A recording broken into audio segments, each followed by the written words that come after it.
Salut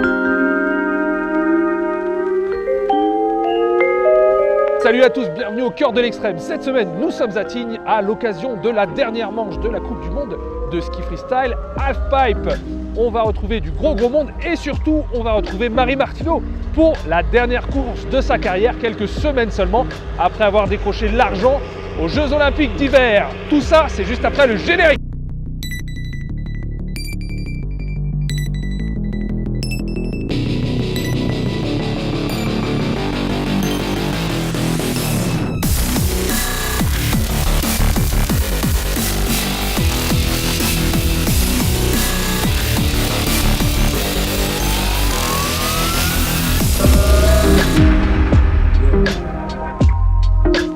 Ça bosse très dur derrière moi. Vous pouvez voir le shaper en train de peaufiner la raquette d'arrivée. Pour ce qui est du pipe, il est aux petits oignons. Donc on s'attend à une grosse fête. Tout le monde n'est pas là, enfin presque, disons. Il y a des gens qui sont là qui malheureusement ne vont pas participer à la fête. Le grand absent de cette dernière étape de la Coupe du Monde de ski freestyle halfpipe, c'est Kevin Rolland. Alors il n'est pas vraiment absent parce qu'il sera là, mais il ne va pas participer puisqu'il s'est blessé au dernier JO. Par contre, il va avoir un rôle particulier. C'est lui qui nous explique ça. Notre coach a eu une crise d'appendicite. Donc Marie et Toto se retrouvent sans entraîneur au départ. Donc moi je me suis proposé de les coacher et de leur donner quelques conseils pour faire au mieux, pour essayer d'aller chercher les podiums. J'aime bien faire ça, j'aime bien coacher. Après de là à ce que ça devienne mon métier à plein temps, je pense pas. Mais ce qui est sûr, c'est que oui, c'est quelque chose qui me plaît et dont je me sens capable de faire. Alors niveau santé, ça va plutôt bien par rapport à tout ce qui s'est passé ces derniers temps. Je m'en sors avec une côte cassée. Donc il faut prendre le temps de la réparer. Il me reste encore, on va dire, 2-3 semaines avant de pouvoir prétendre à retomber, à pouvoir faire des vrais sauts, du halfpipe ou autre. Donc pour l'instant, je me repose. Je pense que je vais prendre le temps de couper avec le halfpipe parce que avant les Jeux Olympiques, on en a fait beaucoup. Je me suis beaucoup blessé, donc ça a été une saison qui a été compliquée parce que j'ai dû me battre contre les petites blessures pour pouvoir arriver jusqu'à cette échéance qui était les Jeux Olympiques. Je suis arrivé diminué, j'ai essayé tant bien que mal d'y arriver et ça n'a pas marché, donc ça m'a pris beaucoup d'énergie mentale et pour le coup beaucoup d'énergie physique. Donc je vais me reconstruire en faisant aussi du ski autre que du halfpipe. J'ai hâte parce que moi à la base je suis un skieur, j'aime vraiment le ski dans tous les sens du terme et pas que le halfpipe. J'adore le halfpipe, mais pour moi le halfpipe c'est une des facettes du ski. Donc je vais essayer de prendre ce mois d'avril et début mai pour vraiment skier et me faire du bien à la tête. Ensuite je me reconstruirai un peu plus en préparation physique et j'arriverai affûté en début de saison prochaine. Quand une saison se termine sur une bonne note, on est content qu'elle se termine, mais j'avais vraiment à cœur de faire bien. Je m'étais dit que cette dernière compétition sur la finale de la Coupe du Monde à Tignes, ça aurait pu un petit peu, pas sauver ma saison, mais en tout cas me faire vraiment du bien de faire un podium un peu à la maison. Et ainsi oublier cette mauvaise saison. Malheureusement, c'est pas possible techniquement. La côte est cassée. J'ai pris assez de risques aux Jeux Olympiques avec des entorses, des déchirures musculaires à courir quand même. Donc là, je prends vraiment le temps de me reposer. Donc, je suis pas soulagé que ça s'arrête. J'aurais préféré que ça continue. J'ai encore de l'envie. Quand je regarde le niveau général, je trouve ça cool, mais je suis pas impressionné. Je pense vraiment être capable encore de faire partie des meilleurs du monde. Donc mon objectif là clairement ça va être de revenir l'année prochaine à 100%, prendre le temps de digérer mentalement et puis l'année prochaine il y a les championnats du monde, donc j'aimerais bien être champion du monde. Ce serait pas mal. On se rapproche un peu plus du pipe. Vous voyez cette drôle de structure derrière moi, c'est la cabine des juges avec une vue magnifique pile en face du pipe. On va aller visiter avec Lao Chazla, c'est le chef juge, ancien rider français, c'est notre guide.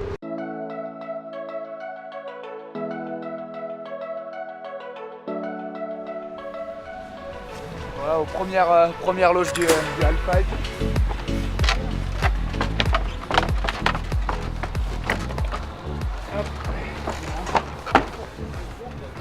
Nous voilà dans la cabine des juges en face du Halfpipe. Comme tu peux voir, on a une super vue. Tu l'envoies dans longtemps? Là, on a nos 6 juges de posés.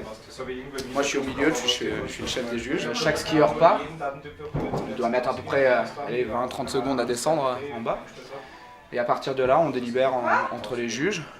Chaque juge envoie une note sur un barème de 100. Ça fait une moyenne et puis on voit où ça tombe dans le ranking actuel. Et puis on ajuste la note pour garder un petit peu de place pour les autres skieurs. Et on envoie, ça passe par les informaticiens, là, qui renvoient la note en haut au starter. Et donc les coachs et les athlètes peuvent avoir directement leur note pour savoir s'ils doivent progresser ou pas. C'est vrai qu'aujourd'hui on a vraiment besoin d'avoir toutes ces informations et tout ce système informatique. Parce que vu qu'on juge en live, il faut aller très très rapidement. Il faut très vite pouvoir faire l'addition de tous ces scores, de voir où ils tombent dans le ranking, de pouvoir se laisser de la place. Donc on est vraiment dépendant de ce système. À côté de ça, on utilise, voilà, ça c'est les 2 outils les plus importants du jugement, c'est-à-dire voilà, on a chaque bip number, donc chaque athlète, on va écrire qu'est-ce qu'ils ont fait pendant le run, donc toutes les figures, on va noter la note ici, et puis de là, tout le monde envoie sa note sur les iPads qu'on a laissés devant, et moi je reçois les notes et je vois s'il y a un juge qui est particulièrement bas ou particulièrement haut, du coup je lui demande qu'est-ce qui t'a fait mettre une note aussi haute. Du coup, il doit se justifier, peut-être qu'il a vu quelque chose que les autres juges n'ont pas vu, on fait remonter l'information et tout le monde s'ajuste. Donc là, on voit la start list dans l'ordre qui vont partir. Et puis moi, je peux switcher, voir les résultats. Donc là, s'afficheront les résultats au fur et à mesure, donc le ranking. Mais les meilleurs outils, c'est nos yeux. C'est là où on voit tout ce qui se passe. Moi, j'ai couru pendant des années. Malheureusement, j'ai eu un accident en 2009 qui m'a fait changer de bord, rentrer dans la cabine des juges. Pourquoi je le fais? C'est une question de passion d'abord, parce qu'on est complètement passionné, il faut savoir. C'est un peu un métier ingrat, parce que forcément, il y a toujours des déçus, il y en a toujours qui sont contents. Mais vu qu'on est vraiment une petite poignée dans le monde, notamment les juges olympiques, on n'est que 6, et ben là, on est les mieux qualifiés pour pouvoir faire ce boulot. Donc voilà, là, on est vraiment dans la raquette d'arrivée. Ici, il n'y a pas de public, le temps qu'ils puissent finir leur run et freiner. Puis le public en général est derrière, puis nous, la cabine qui est en haut. La dernière ligne bleue, c'est à peu près où ils arrêtent leur dernière figure. S'ils arrêtent trop tôt, tu vois, la ligne d'avant, on va enlever un peu des points quand même. Alors on a 5 critères. On va faire un peu notre sauce avec ces 5 critères. C'est la progression. La progression, c'est quoi? C'est qu'est-ce qu'ils amènent de nouveau dans le sport. C'est vraiment un sport qu'on veut voir évoluer, tu vois, qui n'est pas fermé, donc on a toujours envie de voir des nouvelles choses. L'amplitude, notamment dans le pipe, c'est très important, plus que dans le slopestyle, c'est-à-dire à quelle hauteur ils vont monter, mais aussi combien de mètres il va voyager. C'est-à-dire l'amplitude, c'est la hauteur et la distance voyagée. La variété, c'est pouvoir montrer que tu as la capacité de faire différents types de figures. C'est tourner à droite, à gauche, en arrière, d'utiliser le maximum du panel des figures possibles. Ensuite, on a l'exécution. C'est pour moi un peu le critère le plus important, c'est-à-dire la propreté sur laquelle comment ils vont réaliser la figure. Avant, on appelait ça le style. Maintenant, le style, c'est un peu subjectif. Voilà. Peut-être que toi, tu vas aimer ce style, peut-être que lui va aimer ce style-là, mais par contre, les deux, on convient que ça a été exécuté parfaitement. Voilà, donc on va regarder tous les détails. Est-ce qu'il y a des bras en l'air? Est-ce qu'il lâche le grab trop tôt? Est-ce qu'il plaque un peu, voilà, pas très propre? Donc ça, c'est vraiment un critère important aussi. Et ensuite, évidemment, la difficulté. Donc la difficulté, c'est le nombre de tours. C'est pas forcément s'il tourne beaucoup, mais est-ce que cette axe est difficile? Est-ce que cette combinaison de figures est difficile? Et voilà, il faut savoir que tous ces critères sont très liés. Par exemple, l'amplitude et la difficulté. Il faut savoir que si tu vas très haut en faisant un trick simple, c'est probablement plus difficile que de faire un trick très compliqué, mais avec peu d'amplitude. Donc voilà, tous ces critères, ils sont liés. Et c'est pour ça qu'on parle d'overall impression, c'est-à-dire une impression générale par rapport à tout ça. Et ça fait 9 ans que je fais ça. Je suis passé un peu par toutes les grosses compétitions, X Games, Jeux Olympiques, les Coupes du Monde, etc. Et je pense qu'il y a un moment où il faut laisser aussi la main aux jeunes. C'est-à-dire que c'est un sport qui est très jeune, hein. Les athlètes ils ont entre 16 et 22 ans et voilà, les nouveaux juges sont peut-être un petit peu plus à la page et par respect aussi je pense qu'il faut qu'on passe la main. Ce que je fais maintenant c'est que je forme des juges, voilà, pour un peu leur apprendre, leur transmettre toute notre expérience qu'on a là-dedans. et puis pour leur laisser la place. Je pense que c'est un peu dommage d'avoir 40 ans et de continuer à juger un sport de jeunes. Voilà, au bout d'un moment, on comprend plus trop ce qui se passe. Donc moi je suis bientôt sur la fin.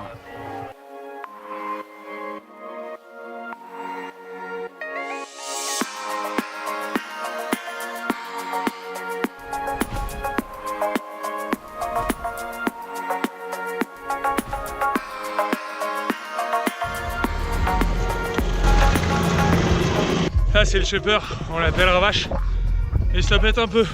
Il n'arrête pas de me narguer, parce que moi je suis en train de monter à pied. Et c'est pentu hein, un halfpipe. Et c'est long. Et lui ça fait 3 fois qu'il me passe devant en faisant des grands coucous.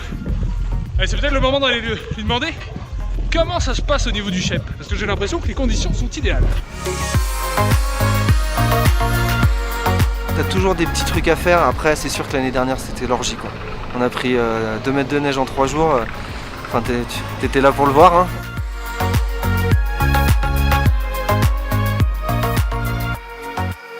Disons que tu t'attardes sur plus de petits détails que l'année dernière j'avais pas le temps de faire. Le but c'était de sortir le pipe pour que les gars puissent le rider quoi. Tu peux toujours mieux faire, mais je pense que là déjà ils ont de quoi vraiment s'exprimer ce soir. Le gros du boulot cette année c'était quand on est arrivé en fait il y avait tellement de neige naturelle que le but c'était d'enlever la neige naturelle et de la brasser pour casser le flocon de neige pour qu'on puisse la mélanger avec la neige à canon. Parce que si on construit un pipe que avec la neige naturelle, il va se tasser et le flocon n'est pas encore bien cassé. Donc là on a sorti toute la neige naturelle de la préforme qu'on a remélangée avec de la neige à canon pour après la remonter dans le pipe. Donc ça y est, on a pris un peu plus de temps mais c'est ça qui fait que ce soir il y a un pipe de qualité parce que si j'avais pas fait ça, c'est au risque d'avoir dans la courbe en fait si tu veux des trous d'air qui font que le pipe après fait de l'usure vraiment s'use plus vite que la norme. Ce que tu fabriques pas en neige ou que tu économises à fabriquer de la neige à canon, si tu peux avoir une préformentaire. De toute façon maintenant la plupart des pipes ils sont préformentaires. Et après je dois attaquer le pipe pour les 2 Alpes sur le glacier pour la saison d'été. En fait. L'année dernière ils ont déplacé le pipe, on a préformé dans la glace pour économiser aussi de la neige parce que ça consommait tellement de neige et on l'a mis le long d'une crête, donc là où ça charge beaucoup de neige. Du coup là quand je les ai eu au téléphone ils m'ont dit il est plein quoi. Donc là on va sortir la neige pour la travailler, pour casser le flocon et après on va la remonter dedans pour que la neige soit vraiment dure.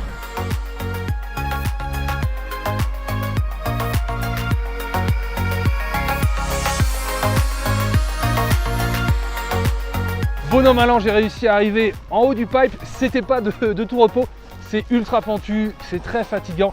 Néanmoins, ça me permet de vous offrir une vue de première classe ici sur cette œuvre d'art, c'est shapé à la perfection, aux petits oignons. Alors bravo à Ravache pour ce travail et bravo aux riders qui vont se jeter dans ce trou béant, ce demi-tube. Parmi les riders, il y en a un, ou plutôt une, qu'on va suivre en particulier, c'est Marie Martineau. C'est la fin de sa carrière, c'est sa dernière course.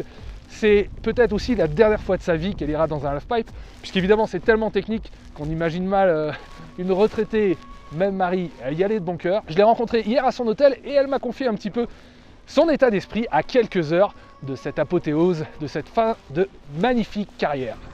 Et ça va être énorme cette épreuve Marie pour toi, parce que il y a beaucoup de choses, j'imagine, qui vont passer par ta tête, non ? Ben oui, je vais essayer de rester concentrée sur le principal, c'est-à-dire skier, rester focus sur la technique. Enfin, je veux dire, ça reste quand même un sport assez engagé, un sport où il faut être concentré au départ, parce que la moindre erreur peut être quand même douloureuse, cash, ouais.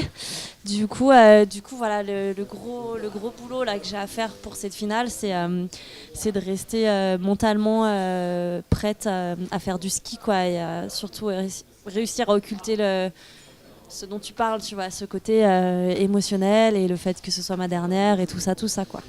Quand tu reviens sur toutes ces années, ces 2 carrières, parce que entrecoupées d'une première retraite, aujourd'hui, quelles sont les images qui vont te rester ?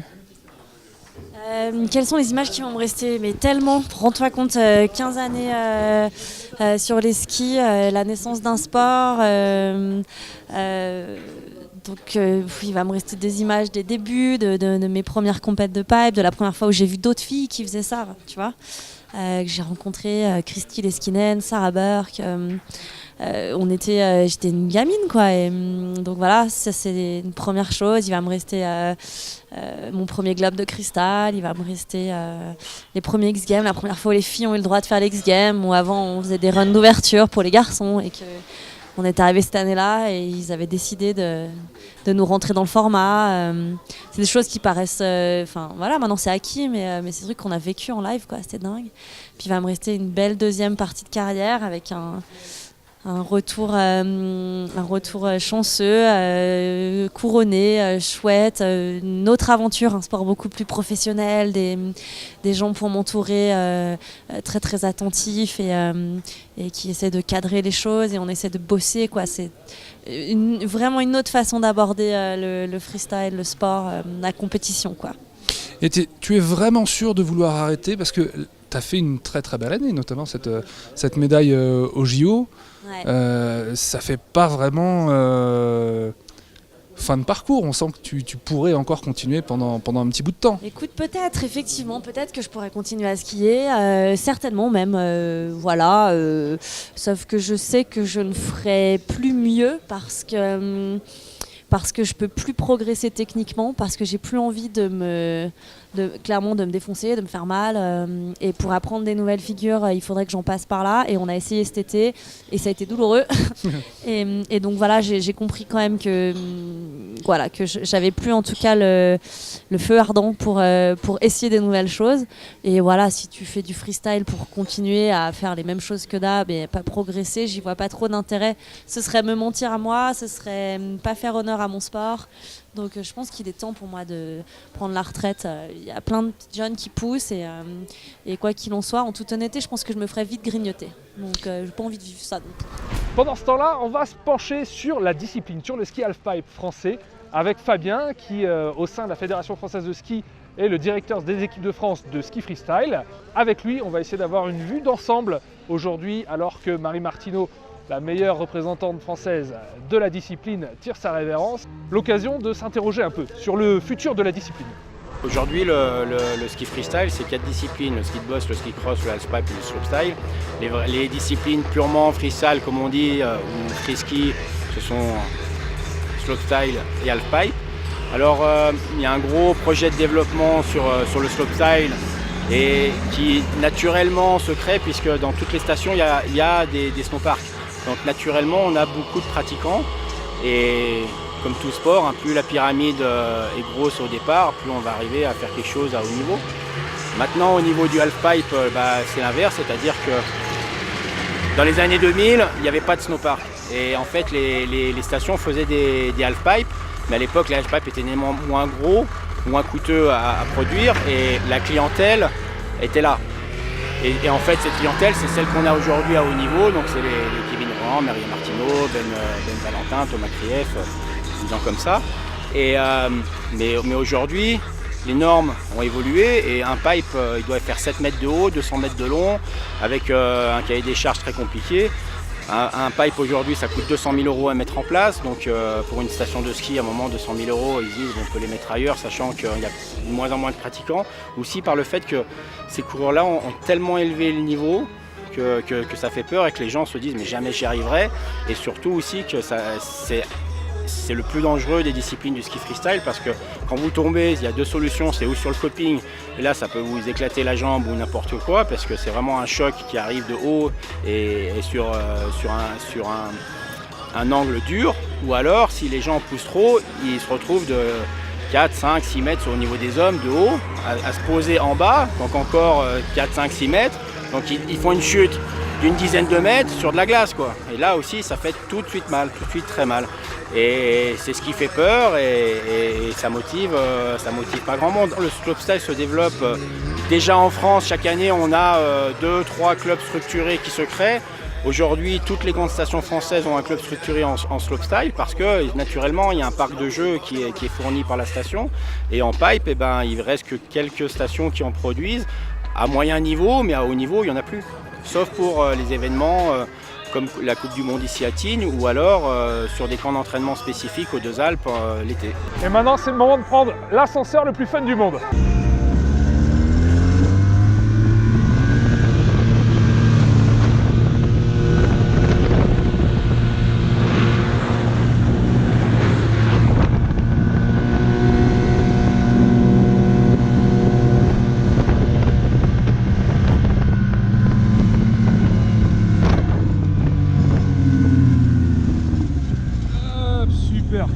Les entraînements viennent de se terminer, ça va partir. L'occasion d'aller à la rencontre de Thomas Krief. Toto Krief, comme on l'appelle, c'est le revenant. Il a passé 2 années quasi blanches à cause de vilaines blessures au genou. Cette année, il s'est qualifié pour les JO.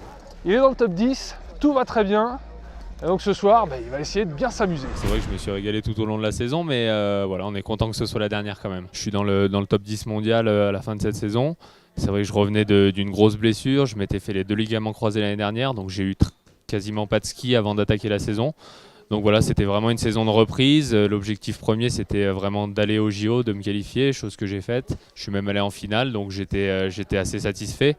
Après, c'est vrai que voilà, j'ai essayé de ne pas me mentir. J'avais pas le niveau technique cette saison pour aller rivaliser avec les meilleurs et faire des podiums. Donc voilà, j'ai décidé de ne pas me mettre trop de pression et essayer de produire mon meilleur ski à chaque fois que j'étais en compète.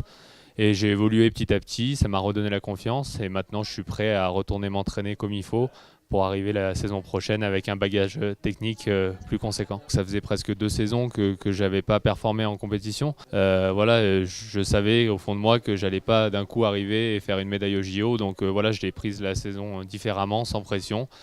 Et j'ai essayé d'évoluer petit à petit et de progresser tout au long de la saison en me fixant mes petits objectifs que j'ai remplis. Voilà, je finis cette saison dans le top 10 mondial, donc c'est un bon tremplin pour repartir du bon pied la saison prochaine. Honnêtement, mon seul objectif, c'est de skier du mieux que je peux, de me faire plaisir, de faire plaisir aux gens qui vont venir regarder. Voilà, comme je disais, on est 10 en finale, donc ça me confirme ma place dans le top 10 mondial et je vais sûrement grappiller quelques places en plus. Donc maintenant, voilà, je vais me lâcher et je vais faire mon ski, me faire plaisir et puis on verra bien le résultat. De toute façon, ça ne changera pas l'issue de ma saison. Ma saison est dans tous les cas réussie et j'ai rempli mes objectifs. Donc je suis juste content de finir en beauté ici à Tignes. Il fait à peu près moins 15 degrés là où on est. Donc je vais commencer à descendre pour me rapprocher de la raquette pour pouvoir avoir des réactions des riders. En tout cas, ce qu'on peut dire, c'est que ça part très très bien pour Toto Krief et ça c'est super chouette. Pour Marie, ce premier run, c'est pas top, mais évidemment il lui reste 2 runs. C'est 3 runs que chaque rider va effectuer. Donc tous les espoirs sont permis. On descend pour voir un peu comment ça se passe sur les bords du pipe au niveau des copings.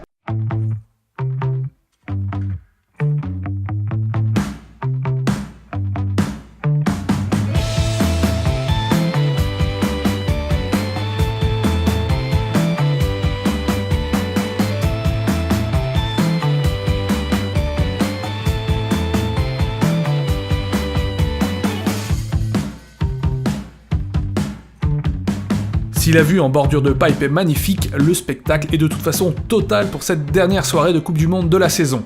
Chez les hommes, l'américain Alex Ferreira s'adjuge le globe de cristal en terminant second derrière le canadien Noah Bowman.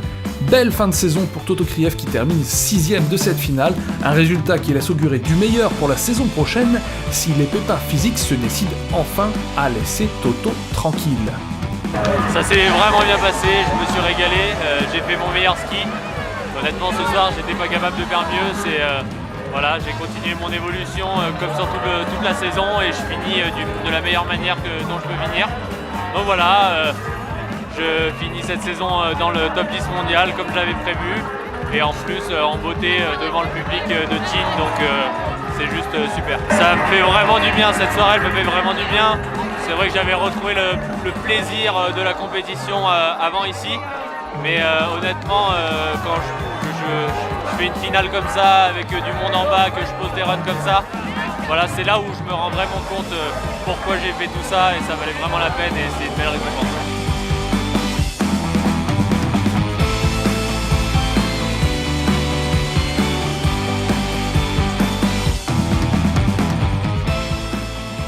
Si la Canadienne Casey Charpy, impériale et intouchable en finale, rafle la victoire et le globe, Marie Martineau tient son rang et squatte la seconde place du podium pour cette ultime sortie dans le pipe aux étoiles de Tignes. Ah, c'était parfait. C'est surtout le fait de réussir à skier bien et de me contenir toute cette émotion pour pouvoir faire du bon ski, c'est surtout ça qui me fait plaisir. Voilà, je pense à profiter, faire des câlins à tout le monde prendre tout l'amour des gens et pour le transformer et faire un truc cool après. Ben voilà. Ouais, petite nuit, j'ai du boulot demain soir. On fait la présentation officielle du nouveau événement qu'on monte à la Halle Olympique, le White Festival, et je fais ça demain soir. Donc il va falloir que je sois forte là, il va falloir que je fasse la bringue et que je sois nickel chrome demain soir. Normalement, je tiens la route. On va voir ça.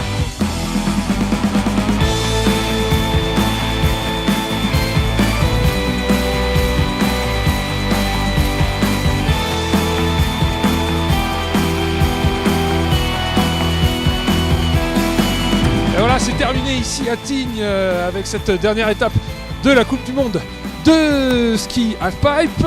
Et c'est surtout terminé pour Marie Martineau qui a droit à une retraite bien méritée mais qui va être bien remplie d'après ce que j'ai compris.